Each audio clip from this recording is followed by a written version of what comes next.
protagonista deste processo, é uma convicção que eu tenho pela observação privilegiada que posso ter, né, como membro do Conselho de Administração e de Auditoria.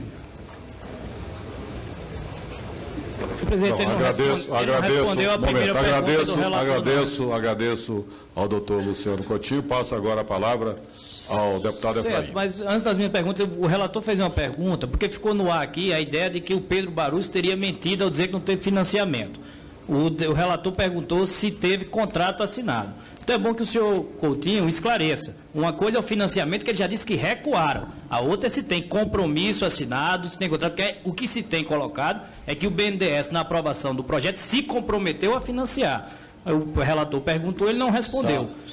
Tem compromisso do BNDES financiar a Sete Brasil e depois recuou em virtude, legitimamente, é um juízo de vontade que o BNDES faz, mas havia esse compromisso, esse contrato, houve reunião com a Sete Brasil nesse sentido, quando se pensava que era um projeto real. Muito bem, deputado Efraim. O relator do SED vai fazer o esclarecimento. Não, é que com todo respeito, é que agora o Efraim atuou como meu advogado, mas dou oportunidade a ele de responder. Eu sou advogado da verdade, relator. Diferente de muitos aqui. Pois não, deputado, lhe esclarecerei. O BNDES fez um enquadramento do projeto, que o enquadramento é uma sinalização de que o projeto é elegível para financiamento. Ele não representa um compromisso. Posteriormente, agora não recordo as datas exatamente, em 2011, possivelmente, os enquadramentos. Posteriormente, em dezembro de 2013, o BNDES a diretoria aprovou a contratação de um primeiro lote de sondas. Tá? E este recurso foi captado, inclusive porque essa é uma operação em moeda estrangeira, o recurso foi captado, foi disponibilizado e por dificuldades intrínsecas à companhia Sete Brasil, ela não pôde cumprir, por várias razões, e aqui não é uma crítica, dada a complexidade e a dificuldade de alinhar todos os interesses, ela não pôde contratar, de forma que o contrato não aconteceu, tá? Não houve a contratação. Nos últimos 3, 4 meses, por razões várias, dentre elas um desalinhamento entre operadores, Sete Brasil, estaleiro, outros problemas internos, e além disso, o impacto da Operação Lava Jato, esses fatos, né, inviabilizaram a contratação no formato que fora aprovado, de forma que, nesse momento, o que há em curso é um processo de reorganização do projeto, né, de redimensionamento, reformatação do projeto, e nós temos que aguardar para que possamos examinar novamente. Compreendi perfeitamente. Muito bem. Agora contando o tempo de Vossa Excelência. Perfeito. Agora. Só para dizer que ficou muito claro aqui, que estão dizendo que o Pedro Barus mentiu. Não mentiu. A principal financiadora da Sete Brasil é o BNDES. Agora, por motivos legítimos que ele reportou, recuou, depois de contrato assinado e compromisso assumido. E recuou, como talvez eu recuaria também. Mas a Sete... Não, deputado, perdão. Não houve recuo depois de contrato assinado. O que aconteceu é que a Sete Brasil... Aprovação, depois do projeto aprovado. Aprovado é diferente. Claro. Tá? E é uma prerrogativa... Isso constitui um financiamento. Perspectiva. E é uma prerrogativa de qualquer instituição financeira, se as condições contratuais estabelecidas não puderem ser cumpridas, obviamente aquele contrato perde a sua... Advogado da verdade. Muito obrigado. Senhor presidente, questão de... Só quero... Senhor presidente, questão de ordem, artigo 221, parágrafo 5º. Não sei se Vossa Excelência está pretendendo encerrar agora. Só que quem fez a ao final, afirmação... eu gostaria de fazer... Deputado Efraim, não. Artigo Quem 221, fez a parágrafo 5º. afirmação que o Barusco mentiu fui eu. E a minha concepção é essa, porque na delação premiada ele diz assim, está aqui, são as notas, a principal fonte de financiamento, que a fonte de financiamento principal de tal projeto foi o Banco Nacional de Desenvolvimento Econômico e Social. Só que não teve nem contrato assinado e nem desembolso. Como que alguém pode financiar se não teve contrato, se não teve financiamento? A carta de garantia, relator, está aqui, a Sete Brasil empurra. Aqui a notícia, o BNDES empurra. Eu só quero o meu tempo, que o relator tomou conta dele. Né? Então, aqui está a notícia, o BNDES empurra o risco para Banco do Brasil, Caixa Econômica, Santander, Bradesco e Itaú. É muito simples, é só para repor a verdade, eu sou advogado da verdade aqui. Okay. Tentam distorcer uma expressão para querer colocar abaixo quem colocou abaixo o Partido dos Trabalhadores aqui. Sérgio Moro fez recurso. Não, eu quero meu tempo. O relator interviu, eu posso começar? Sérgio Moro fez o BNDES. Mais um minuto apenas. Não, mas um minuto não, ele falou 2 minutos. Vossa Excelência já está usando a palavra. Não, ainda estou no meu tempo, o senhor quer cortar meu tempo? Não, Vossa Excelência tem 1 minuto, mais 1 minuto, 2 minutos. E o do relator, mais 1 minuto. Não, 2 minutos. Senhor Luciano Coutinho. Papai Efraim está rendendo juros no minuto dele.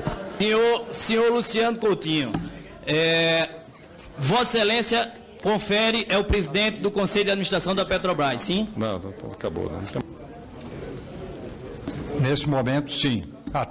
O senhor acredita que sob a sua presidência poderia estar ocorrendo ainda corrupção na Petrobras nos moldes do escândalo da Lava Jato?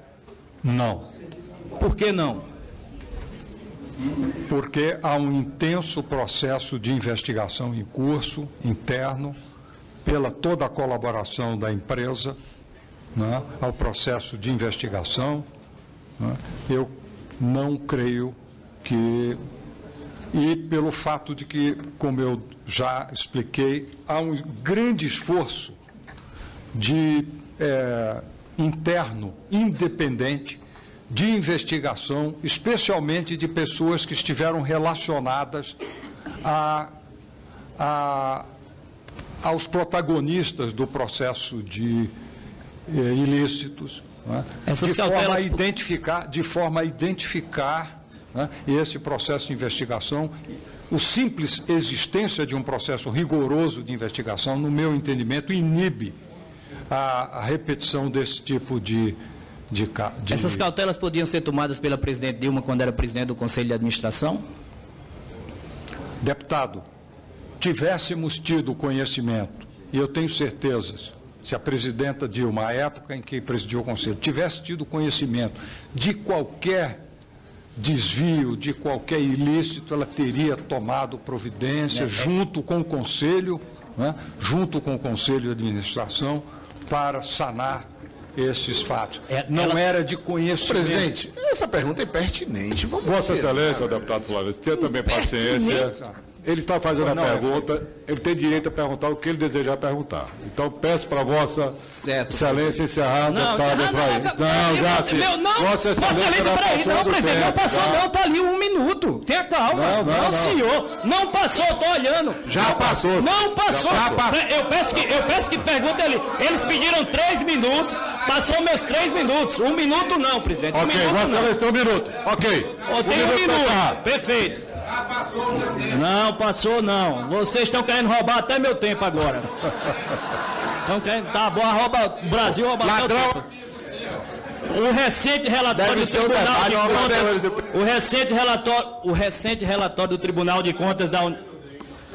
Posso continuar? Pode continuar. A palavra está segurada. Esse é costume de casa, vai à praça. O recente relatório do Tribunal de Contas da União aponta para crime. Prossiga, deputado Efraim. Eu estou tentando. Prossiga, deputado Efraim. Estou tentando. Prossiga, deputado. Tentando. Pode prosseguir. Não, eu estou quando ele deixar eu parar, eu vou. Não tem problema não. Eu estou deixando. O recente relatório do Tribunal de Contas da União aponta para crime de responsabilidade no relacionamento entre bancos públicos e o governo. Segundo o Tribunal de Contas da União, esse relacionamento afronta a lei de responsabilidade fiscal. Não cabe ao senhor fazer juízo de valor sobre o que o TCU disse. Isso a justiça vai se reportar. Porém, foi o senhor que autorizou tais operações pelo BNDES? Deputado, primeiro, o que está se tratando aqui é de um ressarcimento do Tesouro ao BNDES, não de uma operação, de nenhuma operação de crédito. Mas foi o senhor que autorizou? Segundo, deputado, muito rapidamente, esta opinião não é do Tribunal de Contas que não concluiu o processo. Vossa Excelência está refletindo a opinião do Ministério Público do Tribunal de Contas. O processo ainda está em curso e não está concluído. Eu serei ainda ouvido, o BNDES será ouvido, os outros entes serão ouvidos. Mas foi o senhor que autorizou? Não é precipitada a conclusão. Essa operação foi o senhor que autorizou? Se ela é ilícita ou não, a justiça vai dizer, mas foi o senhor que autorizou? Então, para concluir, senhor presidente, só dizer que a gente está aqui e vê sempre esse mimimi do PT, essa tentativa de inibir a nossa palavra. Eu quero dizer que é incrível como a gente está aqui querendo buscar a verdade e se tenta transformar a fala da oposição como se fosse uma fala criminosa. Eu queria ver o PT vir aqui para dizer que foi mentira, se defender dizendo que foi mentira. Agora, a defesa do PT quem roubou mais? Foi o PSDB lá atrás ou foi o PT agora? Eu justifico meus erros do presente com os erros do passado. Eu queria que viesse defender. Eu não carrego sobre os meus ombros o erro do passado. Eu quero a verdade. Bom, com a palavra o deputado Placidário pelo tempo, 3 minutos. Senhor presidente, eu ia, inclusive, abrir mão da minha fala. Mas eu vou senhor, até por conta dos desaforos ouvidos aqui por todos nós, tem deputado que se utiliza dos seus minutos para tentar aparecer de alguma forma, utilizar a CPI para tentar, de alguma forma, aparecer, criar algum fato, talvez. Deputados com um grau de covardia exacerbada. Diria covardia exacerbada porque tratam ladrões confessos, réus que vêm aqui como heróis e tratam testemunhas que vêm aqui como vilões, tentam acuar, tentam hostilizar, tentam incriminar e, vez ou outra, se apresentando de documentações que deve ser de vazamentos irregulares, como tem acontecido lá na Lava Jato, ou suspeita-se até de que o Senado ou alguém pode ter vazado irregularmente, porque eu tenho aqui um documento ou coisa parecida, e depois a covardia é tanta que acaba de falar, tal, cai fora, já utilizaram. Mas não tem a coragem de falar alto e chamar de ladrão o presidente nacional do partido deles, que está lá como réu, que está sendo acusado de corrupção.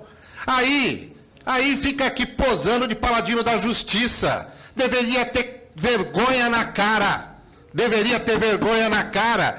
Para falar mal dos outros. Porque se é paladino da justiça, devia ser paladino da justiça com a sua casa. Deveria ser paladino da justiça com o seu partido. O que me mostra e me convence cada vez mais é que se utilizam dessa CPI para fazer a luta política. Se utilizam dessa CPI para tentar incriminar o Partido dos Trabalhadores. Se utilizam dessa CPI para tentar impedir que o governo da presidenta Dilma continue fazendo os avanços que o Brasil e o povo brasileiro precisa. Se utilizam dessa CPI para dar espetáculo e tentar confundir a cabeça das pessoas. Nós não temos medo de apuração. Nós fazemos debate, somos transparentes, mostramos o que nós não queremos e nós não vamos aceitar é ficar fazendo acusações infundadas e muito menos ficar fazendo espetáculo, muito menos ficar utilizando a justiça da forma que estão utilizando, inclusive com prisões irregulares, inclusive criando espetáculos do jeito que estão sendo criados pelo juiz Sérgio Moro lá em Curitiba, e por aqueles procuradores que vazam o que querem, que transformam o judiciário num espetáculo para favorecer os partidos que tradicionalmente dilapidaram o povo brasileiro, que deixaram esse país no imobilismo durante 500 anos e que querem impedir que o Brasil continue avançando. Eu quero encerrar, senhor Luciano, dando os parabéns por o senhor aguentar durante 7 horas, ouvir esses desaforos com essa paciência que o senhor está e que o senhor continue dando ao Brasil a sua contribuição. Muito obrigado. Deputado Léo de Brito. Não desejo dar a palavra. Deputado Félix Mendonça. Boa tarde, senhor presidente. Boa tarde, doutor Luciano Coutinho. Doutor, eu queria uma informação sobre a Petrobras. A Petrobras não modificou em nada a forma de licitar. Recentemente, um projeto que chegou a ser subscrito pelos líderes para que a gente voltasse a 8666 e não ao decreto 2.745/98. Foi dito aos líderes, o representante da Petrobras, que a empresa ia parar se voltasse a 8666. Então, o que está sendo feito para a Petrobras em termos de licitação, para que a gente não deixe que daqui a 5 anos venhamos a criar uma nova CPI para verificar as fraudes que estão acontecendo nesse momento e as fraudes que estão por acontecer. O senhor informou que todas as decisões, aí a segunda pergunta, o senhor informou que todas as decisões do BNDES são colegiadas, que existe o Comitê de Enquadramento de Crédito, Assuntos Financeiros, o Comitê Diretor de Gestão e Riscos.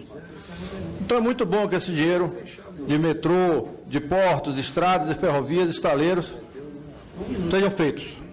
Mas a minha preocupação não é com as obras que são feitas aqui. Eu vou dar um exemplo de uma das empresas, no caso a Odebrecht, que tem em Cuba 1 bilhão, o Porto de Mariel.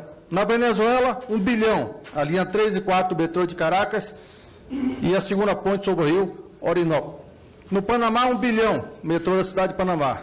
Estou falando de dólares. Na Argentina, 1,5 bilhão, o soterramento do ferrocarril Sarmiento. Aí, além de Moçambique, Peru, Equador, Angola e outras. Como se dão a licitação que o BNDES leva para países ou para empresas estrangeiras? No caso de países, outros países, né? Como se dá essa licitação lá? Segue a nossa lei aqui do Brasil, assim como o Banco Mundial, se nós tomarmos um empréstimo, segue a lei do Banco Mundial. A gente tem que assinar um protocolo e o dinheiro do Banco Mundial vem para o Brasil e nós temos que seguir rigorosamente aquela lei do Banco Mundial. Mas quando o BNDES empresta a outros países, como é feita a licitação lá?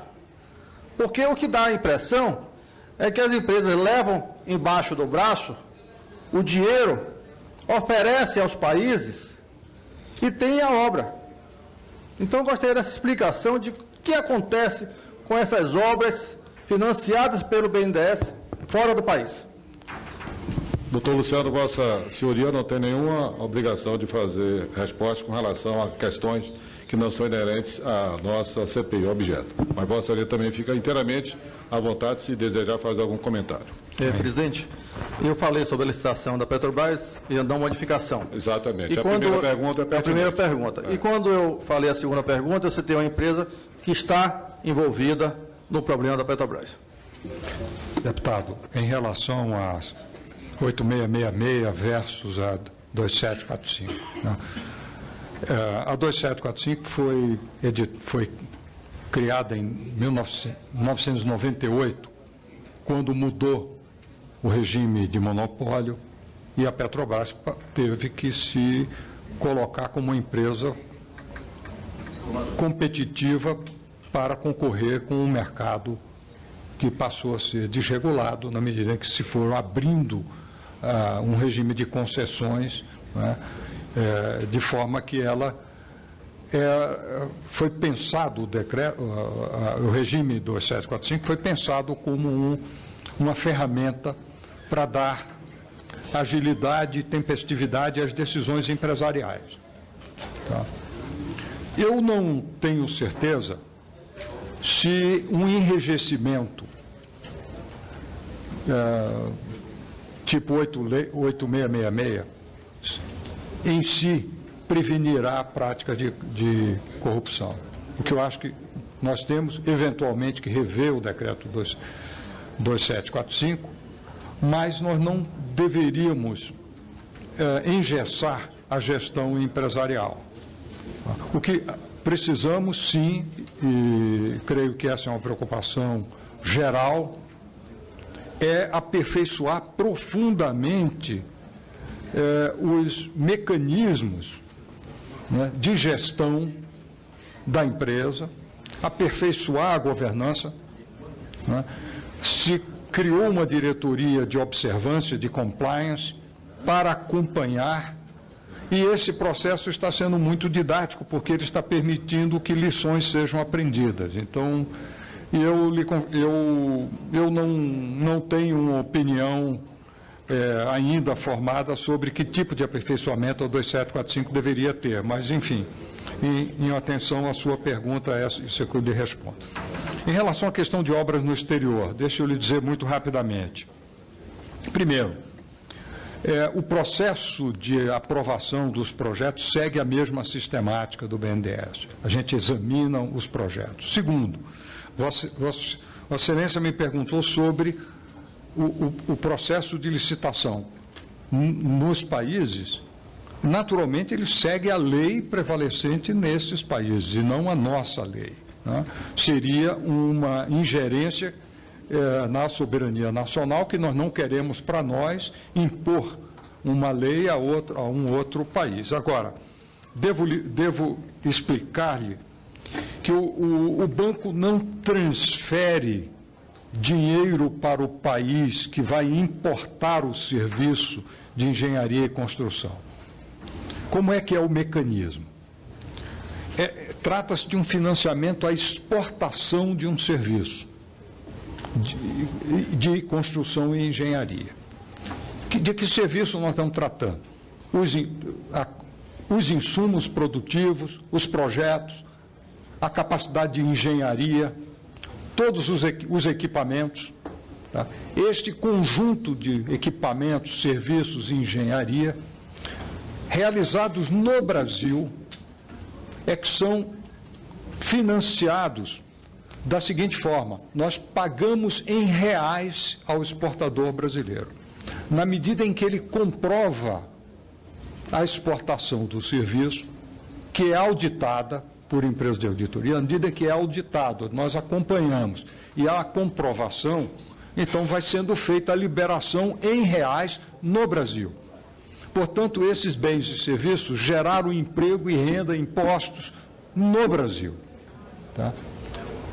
E outra coisa importante, nós não financiamos gastos locais. Nós não financiamos os gastos locais. Diferentemente de outros países, por exemplo, outros países concorrentes do Brasil, que ganharam muito espaço na exportação de serviços de engenharia, financiam os gastos locais dos países. O BNDES, o Brasil, não faz isso, tá certo? Feita essa exportação e concluído o projeto, o importador, que pode ser um governo ou pode ser uma empresa, o importador paga em moeda estrangeira ao BNDES. Portanto, essa operação é uma operação que gera divisas para o Brasil. Esse é um dos poucos itens da nossa pauta de serviços que é superavitário, certo? Em larga medida, o Brasil é deficitário na conta de serviços, fretes, turismo, infelizmente, viagens ao exterior, vários pagamentos de serviços que nós somos deficitários. A única conta de serviço onde nós temos superávit é na exportação de serviços de engenharia, né, além da exportação de bens de capital, que é outro capítulo, né, mas também o BNDES financia para o exterior máquinas, equipamentos, aeronaves, turbinas, equipamentos feitos no Brasil, bens de capital, né, e serviços de engenharia e construção nessa modalidade. Então, é uma modalidade, eu agradeço a sua pergunta, porque me deu a oportunidade de explicar, porque isso não é compreendido com facilidade e é sempre, às vezes, explicado de uma maneira diferente da forma como ela ocorre na verdade.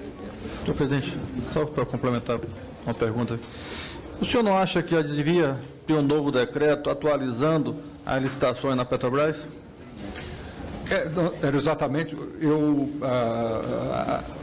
aperfeiçoamento do 2745. Eu não tenho opinião formada e eu acredito que tudo merece ser aperfeiçoado, essa reflexão é pertinente, mas eu não tenho uma opinião formada ainda. O que eu temo é que se crie um excessivo engessamento.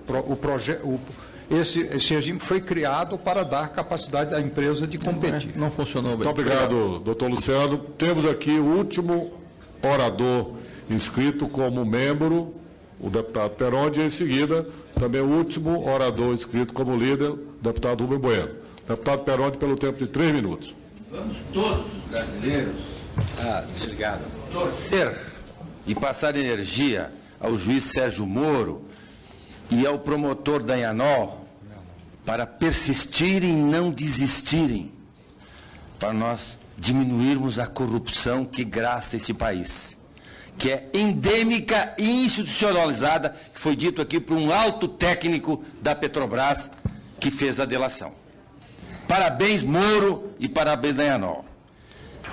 Parabéns ao corpo técnico da Petrobras e ao corpo técnico do BNDES. Tem corpo técnico do BNDES que discorda muito da política desastrosa nos últimos 10 anos, promovida pelo senhor Luciano Coutinho, em privilegiar grandes empresas líderes, ele disse de boca cheia, e o PIB continua zero, menos zero, recessão. Perguntas. Senhor Luciano Coutinho, relembrando, Pessoa disse ter dado 3 milhões de reais à campanha de Dilma Rousseff após ter sido procurado pelo Edinho Silva, que hoje assumiu a Secretaria de Comunicação. O dono da UTC também anotou que Edinho estaria preocupadíssimo com a Operação Lava Jato. Quem avisou Pessoa que Edinho procuraria foi o presidente do BNDES, que agora também é presidente do Conselho. O senhor, no início, negou a pergunta do Onix, negou para a deputada Aliciane, negou para o deputado Pastor, negou para o deputado Vanderlei, e depois o Onix voltou, aí o senhor já admitiu.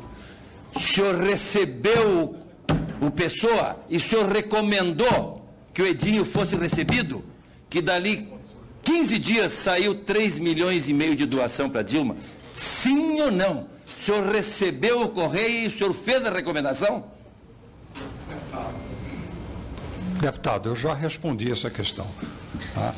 Eu recebi o consórcio, tá, com os empresários, tá, na presença de técnicos, e não tratei de financiamento à campanha. Já expliquei isso. O senhor evoluiu, mas o senhor continua tergiversando. O senhor vai voltar aqui ou vai voltar à justiça, provavelmente. E o depoimento do Pessoa foi como preso, não foi para a revista e nem para o blog. Foi como preso lá no Paraná. Senhor presidente do BNDES, o senhor captura títulos do governo para fazer investimentos, tá? Então, o Tesouro Nacional emite títulos e o senhor, o senhor empresta. Mas tem uma outra forma, tá? O senhor recebe esse dinheiro, tem programa do BNDES que o senhor faz subvenção. O senhor empresta a 3,5, 4, e o governo e o Tesouro lhe paga essa diferença que existe. Confere, em alguns programas o senhor tem. Então, em alguns momentos, o BNDES é credor do Tesouro. Quanto o Tesouro deve ao BNDES nessa área de subvenção? Ok, o tempo do Vossa Excelência está encerrado. Sim, também. fiz Obrigado. a pergunta. Ok, na hora certa, perfeito. Mas eu queria falar, mais 30 segundos o senhor foi bondoso, mais 30 segundos o senhor foi bondoso, mais 1 minuto o senhor foi bondoso. O senhor errou ao aconselhar o Lula e a Dilma. O senhor aumentou a dívida líquida do Tesouro, o senhor aumentou a dívida bruta do Tesouro, que não passa aqui por essa comissão de orçamento, que por sinal é nesta sala. Essa sua política fracassou junto com a Dilma e o Lula. E essa sua política dá, por ano, por baixo, uns 30 bilhões de reais aumentando o serviço da dívida. Aí falta para o doente, para o pequeno empresário, para o caminhoneiro. Conclua, deputado. Lamentável foi a sua política. Agora ele responde. Doutor Luciano. O deputado fez um comentário crítico, e eu já havia respondido que, ao longo do tempo, quando o Banco Central controlar a inflação, que eu espero que ocorra, O senhor é ingênuo, muito ingênuo e muito esperançoso. A diferença de taxas vai cair e, este custo vai desaparecer. Além disso, deputado, é importante registrar que o BNDES não constitui mais uma fonte adicional de pressão sobre a dívida. Né?